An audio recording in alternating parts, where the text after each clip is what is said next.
दोस्तों, मेरा नमस्कार स्वीकार करें।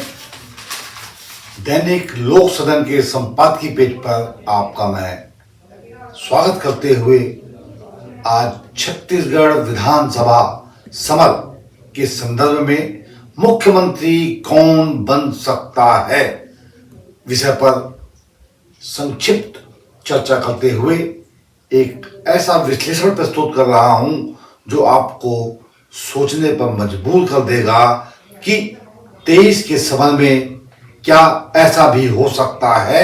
जी हां, बात है गोंडवाना सुप्रीमो तुलेश्वर सिंह मरकाम के मुख्यमंत्री बनने के सवाल जवाब प्रश्न चिन्ह पर।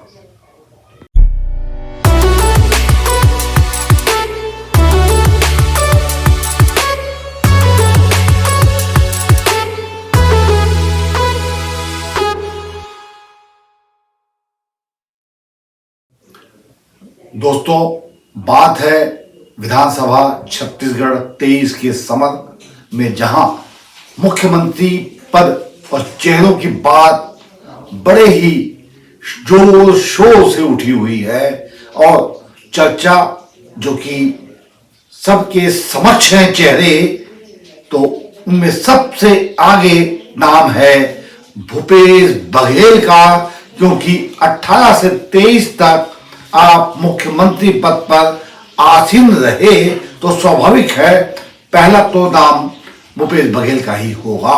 मगर जब हम कांग्रेस पर दृष्टिपात करते हैं तो फिर टीएस सिंहदेव का नाम अपने आप आपके जेहन में आ ही जाता है।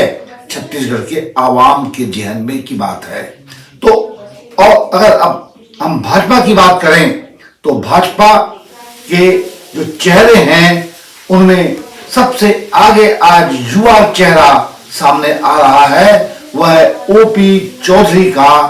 अगर आप विधानसभा जीत जाते हैं तो भारतीय जनता पार्टी का केंद्रीय नेतृत्व ओपी चौधरी के कांधे पर मुख्यमंत्री का भार और सर पर ताज चढ़ा सकता है।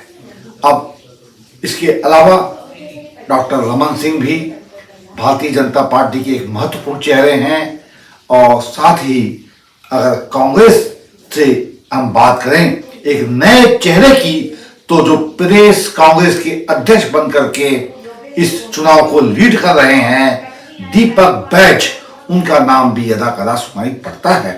मगर हम जब बात करते हैं कि क्या छत्तीसगढ़ में त्रिशंकु सरकार बनने की संभावना है, क्योंकि जहां भारतीय जनता पार्टी बड़े ही शिद्दत के साथ इस चुनाव को लड़ते हुए दिखाई दी, तो 15 से 45 की दूरी एक ही फलांग में वह लांद सकती है। इससे नकार आप राजनीतिक पंडित नहीं नकार सकते इस तथ्य से।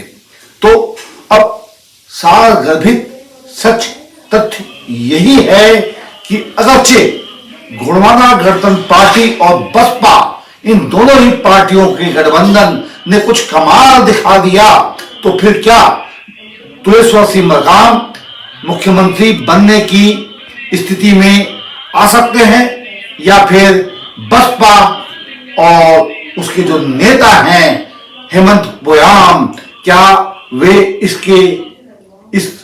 उनके रास्ते के रोड़े बन सकते हैं, या फिर बड़े भाई की भूमिका को निभाते हुए बहुजन समाज पार्टी बसपा उनके लिए मार्ग प्रशस्त करेगी और वे मुख्यमंत्री बन पाएंगे और एक इतिहास गोंडवाना का बन सकता है।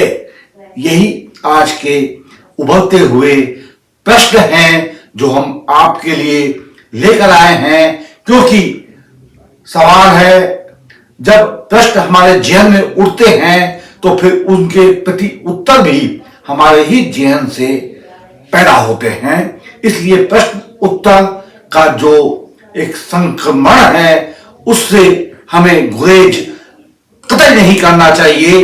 इसीलिए आज का यह बुलेटिन हम जब आपके पास लेकर आए हैं तो आपसे भी अब अपेक्षा करते हैं कि एक जागरूक छत्तीसगढ़ प्रदेश के नागरिक के नाते आप इस पर चिंतन करें और आप क्या सोचते हैं उसे जग जाहिर कर दे हमारे कमेंट बॉक्स पर लिख करके। और साथ ही यह बुलेटिन अगर आपको पसंद आ जाए तो आप इसे शेयर करना ना भूलें और सब्सक्राइब तो अवश्य कर लें। धन्यवाद।